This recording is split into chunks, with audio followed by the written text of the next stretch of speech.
Hi everyone, আজি ভাবিছো আমলা juice বনাও। এটো মই ধুনিয়াকে ফ্ৰিজত ষ্টৰ কৰি ৰাখিম আৰু ইয়া তাৰ কাৰণে ধুই মিল ধুনিয়াকে কাটি ললো। ইয়াত 1 কেজি আমলা আছে। তাৰ পিছত এখিনি এতিয়া মই মিক্সিত পিছি লওঁ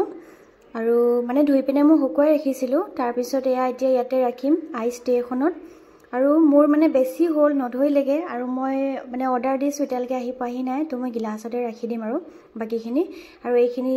অকমান এনেকে থাকিলে আৰু যিখিনি আমলখি গুড়াখিনি এইখিনিতে মই ৰ'দত দিম নিমখ ধুনিয়াকে হানি পিনে এনেকেও খাবলে ভাল কেতিয়াবা আৰু ৰাতিবা সদায় মই এটা কিউবছ লৈ খাওঁ সদায় মানে কিমান আৰু পিছি দেখিম হেতু কাৰণে ফ্ৰিজত ৰাখিলো ষ্টৰ কৰি আৰু এইফালে আপেল দেখিছেনে ইমান ধুনিয়া দেখাইছে লাইটৰ পোহৰ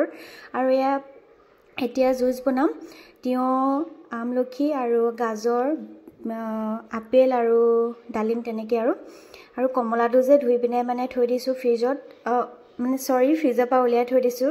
গৰম হ'বলে ঠাণ্ডা হৈ আছে বহুত আৰু ফাইনালি হৈ গ'ল এয়া আমাৰ জুস ৰাতিপা এনেকে খাওঁ আৰু আজি মুছত বিট নাছিলে হেতু কাৰণে আৰু এয়া দুকপি মান ফটো লগাই দিলো ভিডিওটো ইমানেই আছিলে বেছি দীঘল নকৰো বুলি ভাবিছো তো হে আৰু যদি ভিডিওটো চাই ভাল পায় তেতিয়া হলে সাবস্ক্ৰাইব এটা কৰি দিব আৰু লাইক কমেন্ট শেয়াৰ কৰি দিব দি আৰু আজিলে আহিছো আৰু এতিয়া ঠাণ্ডা দিন আহি আছে যেহেতু কিবা কিবি নতুন ৰেচিপি লৈ আহিম তো হে আছিলে ভিডিওটো বাই